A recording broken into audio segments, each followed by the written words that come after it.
Om Tavakatamritam Taptajivanam Kavipiriditam Kalmashapam Shravanamangalam Shrimadatatam Bhuvingaranantiye Burita Janaha. The nectar of your words, the praise of poets' ears, elixir to parched souls, delight to listening ears, cleanser of all sins, is great and glorious. They who spread it far and wide on earth are most generous. Good evening, friends. Today we will continue reading from the Gospel of Sri Ramakrishna. For those of you who are following online, we are on page 134, near the top. As some of you may recall, last time, Sri Ramakrishna and his devotees were invited to join Keshab and the Brahmo Samaj on a steamer, a paddle steamer, traveling between Dakshineshwar and Calcutta.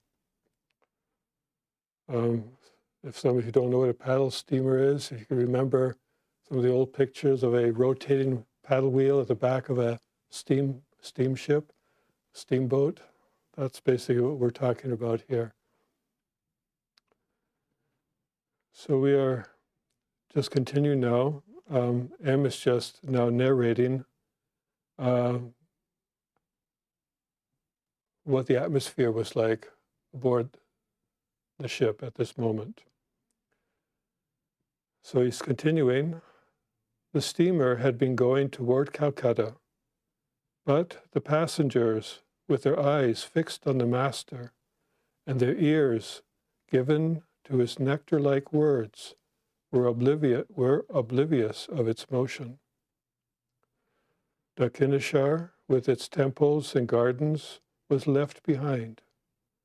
The paddles of the boat churned the waters of the Ganges with a murmuring sound.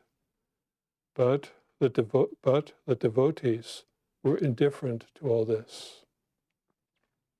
Spellbound, they looked on a great yogi, his face lighted with a divine smile, his countenance radiating love, his eyes sparkling with joy, a man who had renounced all for God and who knew nothing but God.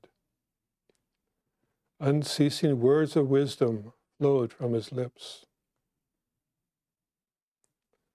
Well, one of the characteristics of a person who has realized God is this, that he effuses joy. And it's often said that a sincere spiritual aspirant will be filled with joy. As they experience more and more of God, they will have that joy within. But that joy comes with a lot of hard work. So it's that, I would say, it's almost like the joy of having left behind a lot of your attachments, trying to experience the world as a manifestation of God and not as a world full of trouble and despair, but to see that God is behind all of this and try to understand what this world really is. And that's what Sri Ramakrishna will start talking about. So now the Master, the Gyanis who adhere to the non-dualistic philosophy of Vedanta say that the acts of creation, preservation, and destruction, the universe itself, and all its living beings, are the manifestations of Shakti, the divine power. This divine power in Vedanta is also referred to as Maya. So, and then Sri Ramakrishna says, if you reason it out, you will realize that all these are as illusory as a dream. So here he is basically daring us to reason out how this could be so. So what is the nature of a jnani? Well, they try to realize God through reason, but to be able to do that, you have to be basically an ultra-rationalist. That means you don't make decisions based on emotion. You make it you base it on your ability to reason. And the more you can do that, the sharper your sense of reason becomes.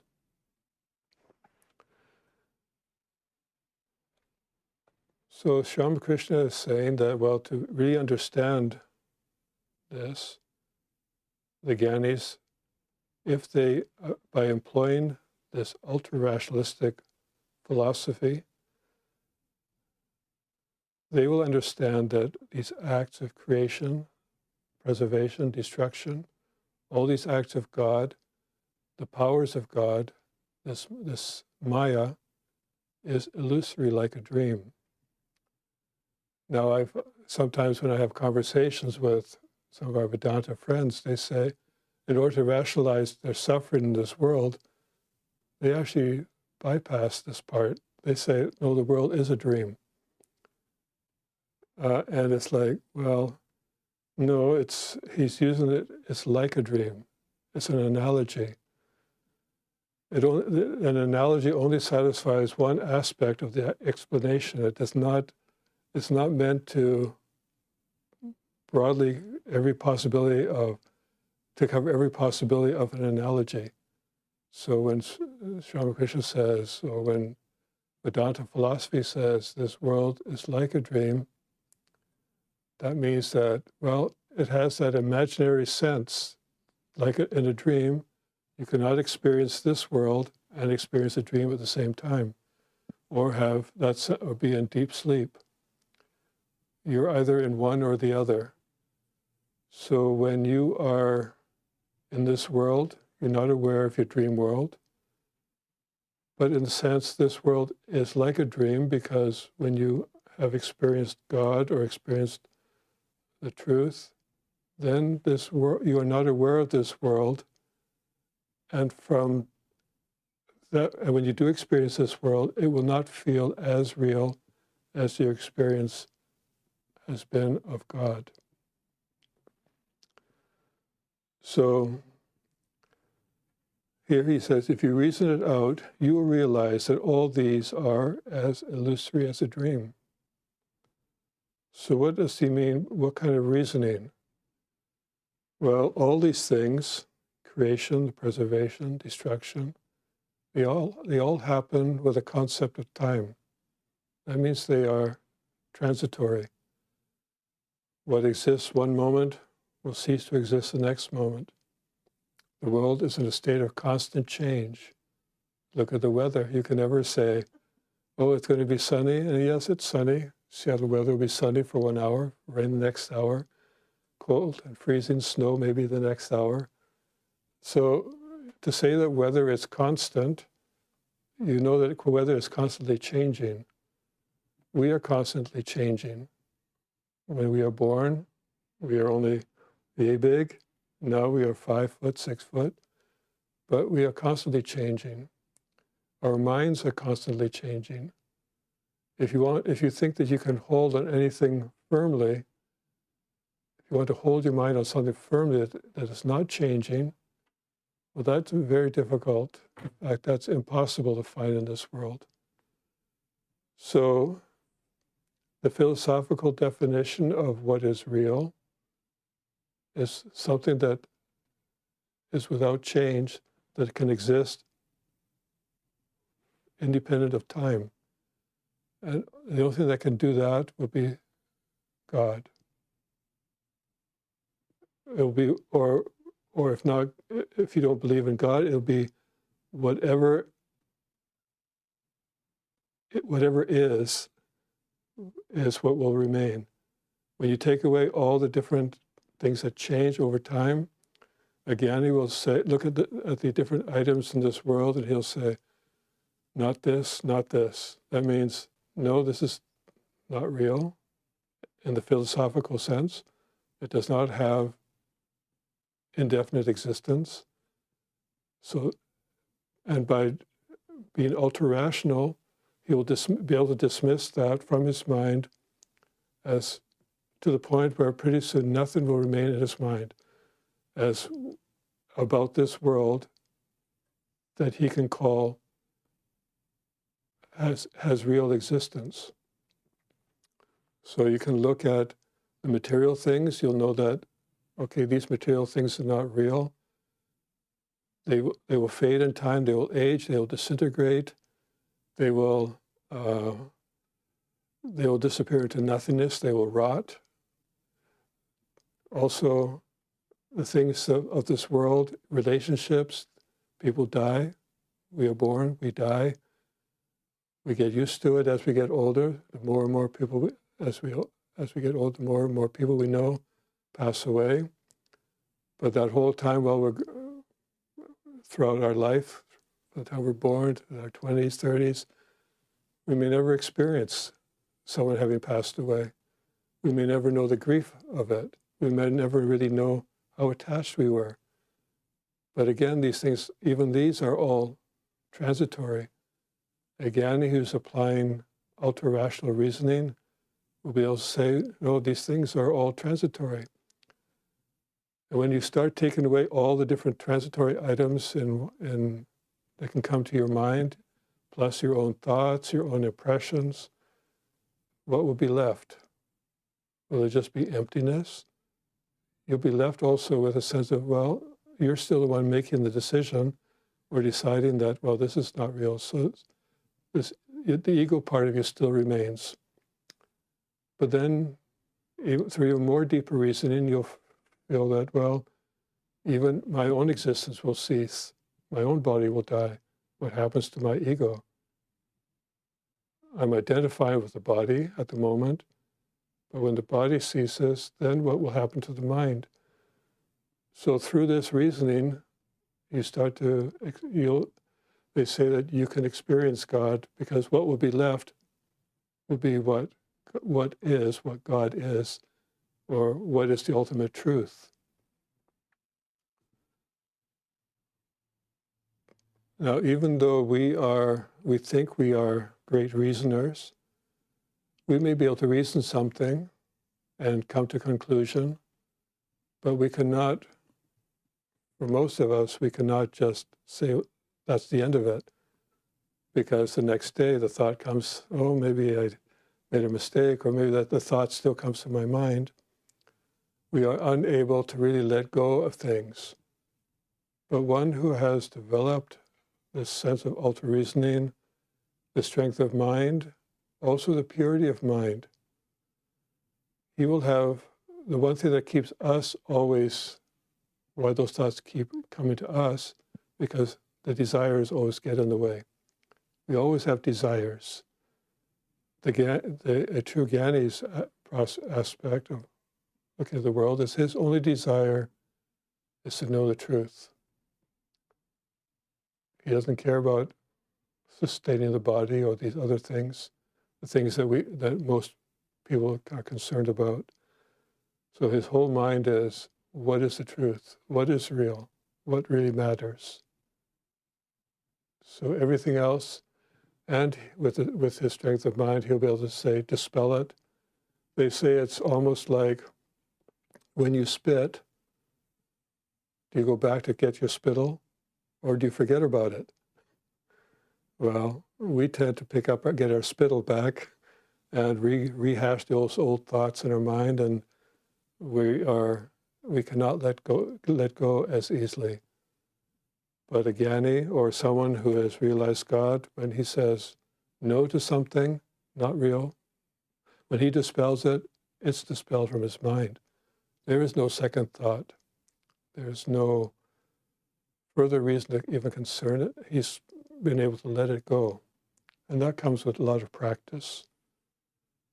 For us in the worldly state of mind, that comes after we've gone through a lot of suffering, and to avoid that suffering, then we will say no.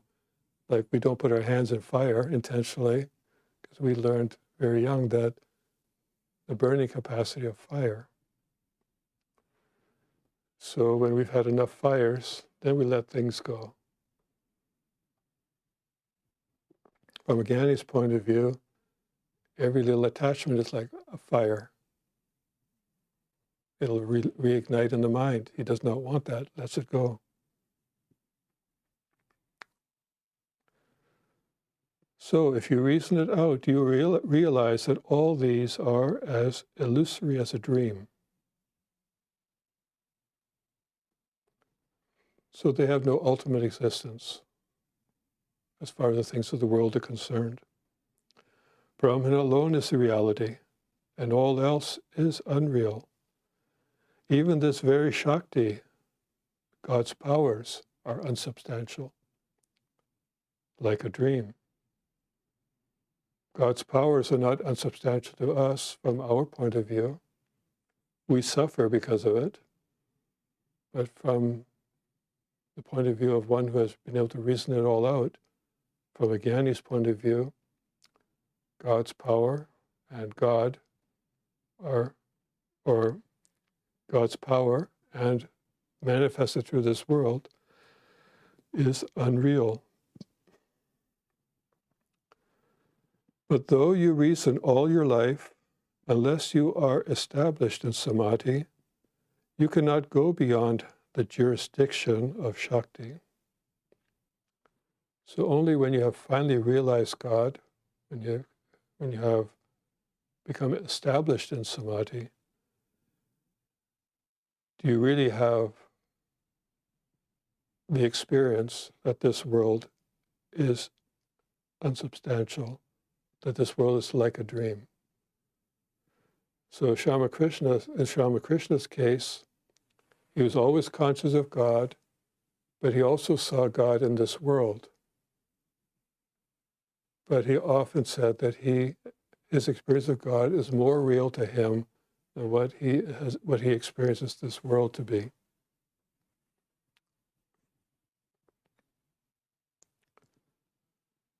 Even when you say, I am meditating or I am contemplating, still you are moving in the realm of Shakti within its power. So we think this ego is ourselves. We identify with this ego. So when we say, I am this, I am this, I am that, I am doing this, I am doing that, I will do this, I will do that, that is still, we think it's our power, our willpower, but really all of that comes from God. God is the ultimate source of all of that. We have identified with it, but we have falsely identified that it is ours. It is like we have only been given a tool to use. We think it's our tool, but we've actually only rented it. So we have only borrowed it, and we have to give it back. So thus, Brahman and Shakti are identical. If you accept the one, you must accept the other. It is like fire and its power to burn. If you see the fire, you must recognize its power to burn also. You cannot think of fire without its power to burn, nor can you think of the power to burn without fire. You cannot conceive of the sun's rays without the sun, nor can you conceive of the sun without its rays.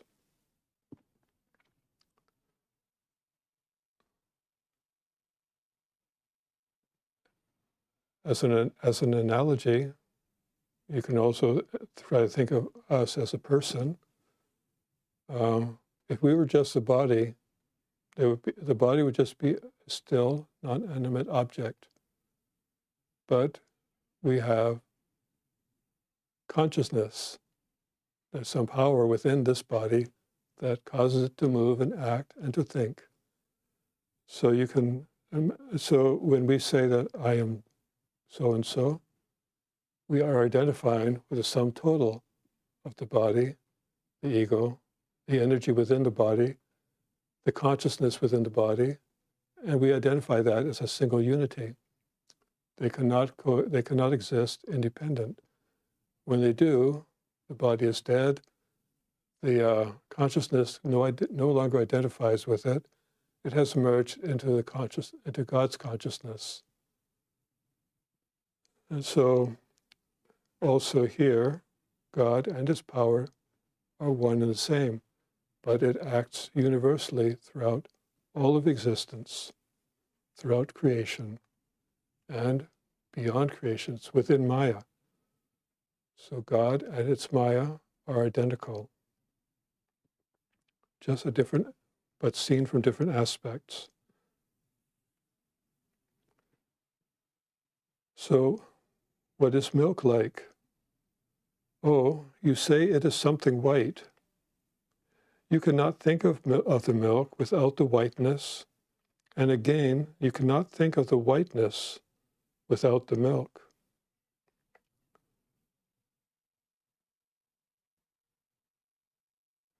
So these are characteristics that are inherent in an object, and they help identify that object. One of the analogies that Swami Nikhilananda uses elsewhere in the Gospel, he asks, well, what is milk like?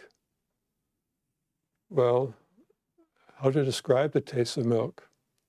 Well, you might describe it by something that looks like milk, but how would you describe the taste? Well, first you start mixing chalk dust into water so that it looks like milk. But will it taste like milk? No. So what do? Add a little oil to it? Well, now it becomes something gross. It becomes some kind of Frankenstein version of milk. So that is not milk, but yet still we use these adjectives to describe milk. We are using adjectives to describe God and what God is like. But really, all you can say is, from our point of view, all we can say is that God, we can only conceive of His powers, of this creation. We do not know what's beyond that. But yet the different saints and seers who experience God say that God as He really is without form, is infinite, beyond comprehension, beyond description. And that is the experience that the Gyanis want to experience and realize. So thus, you cannot think of the milk without the whiteness, and again you cannot think of the whiteness without the milk. Thus you cannot think of Brahman without Shakti, or of Shakti without Brahman. One cannot think of the Absolute without the relative, or of the relative without the Absolute. Can you conceive of infinity if you don't know what is finite? When we understand something is finite, we understand it has limitations. But to be able to even conceive of the term finite, there has to be something that's infinite. And we get a concept of that when we look over the horizon at an open ocean, or when we look out into outer space, or when we, with a microscope or electron microscope, go into the subatomic level and realize that is as endless as the infinite universe outside of us. So we have some concept of our limitations in experiencing what is finite. We realize that there's something that goes beyond the finite world, and we call that infinity. We don't know what it is. We feel like we can't experience it with our limited understanding, but we are reassured that the mind through our spiritual practices, through training, can experience, or purity of the mind, can experience what is infinite.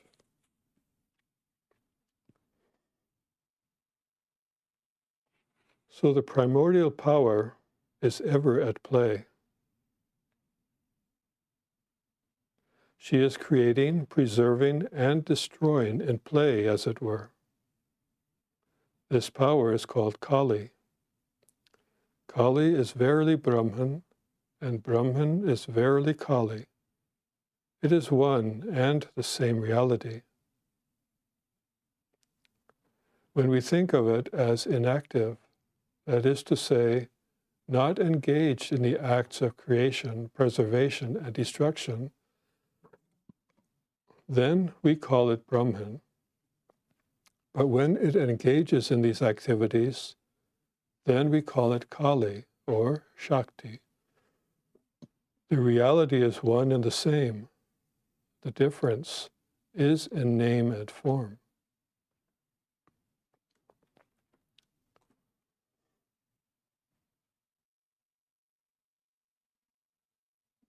Sometimes when you ask, what is the nature of this world?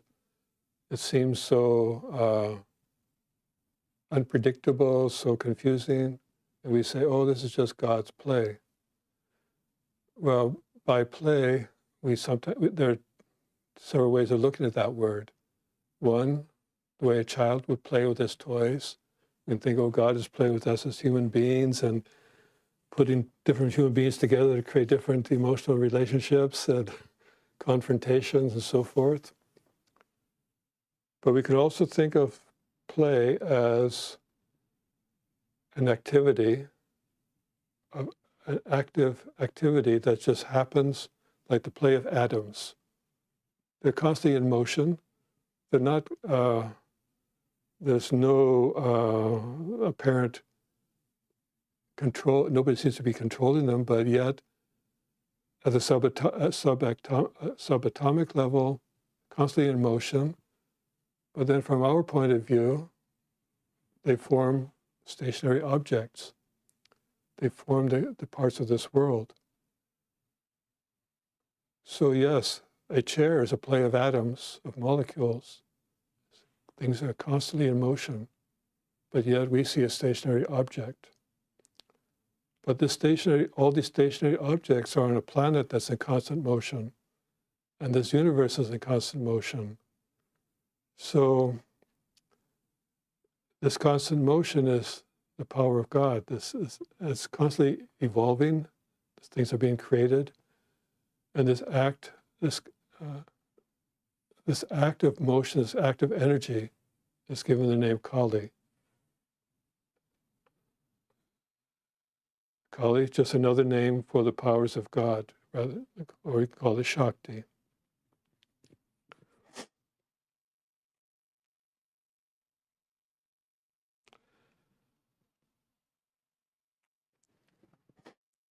So Sri Ramakrishna continues, the reality is one and the same. The difference is in name and form.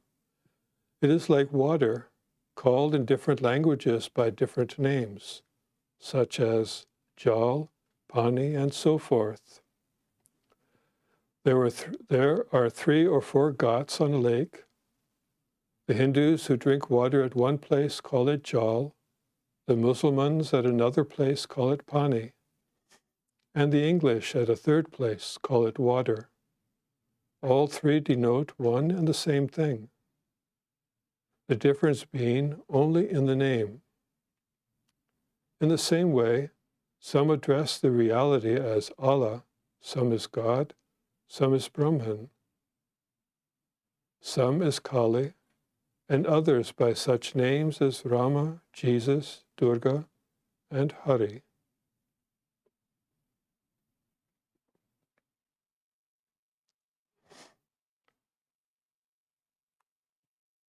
So yes, so far I've been explaining all of this to you in English, but someone in another language will use different words to explain the same thing. But yet, we are all talking about the same God, the same reality. but all from our understanding of our points of view. The goal of the Jnani is to understand what is behind all of this, regardless, irrespective of point of view, language spoken, words used, to understand what really is. So I will stop there for today. And if there are any questions, I will attempt to answer. And if not, I will ask somebody who knows. So I thank you all very much for coming. Some announcements. This Friday we have a class on the householder disciples of Sri Ramakrishna. And Swami Satyamananda will continue with Nag Mahashai. We are now on part 5. I believe that will be the final part. After that, we'll be on Hazra, talking about Hazra. And for those of you who are local, this Saturday we also have a volunteer selfless service, Karma Yoga Day, here in Seattle from 10 a.m. to 1 p.m. So if you have some time then, you can come by and we'll put together something that you can work on, help us out. Swami Satyamananda will give a brief talk about Karma Yoga and maintain a proper attitude while working. So it's basically how to serve selflessly. So I will conclude with a chant. I don't see any questions. Om Niranjanam Nityam Anantarupam Bhaktanukampa Ritavigraham Vai Ishavataram Paramesamityam Tvam Ramakrishnam Shirasa Namamaha.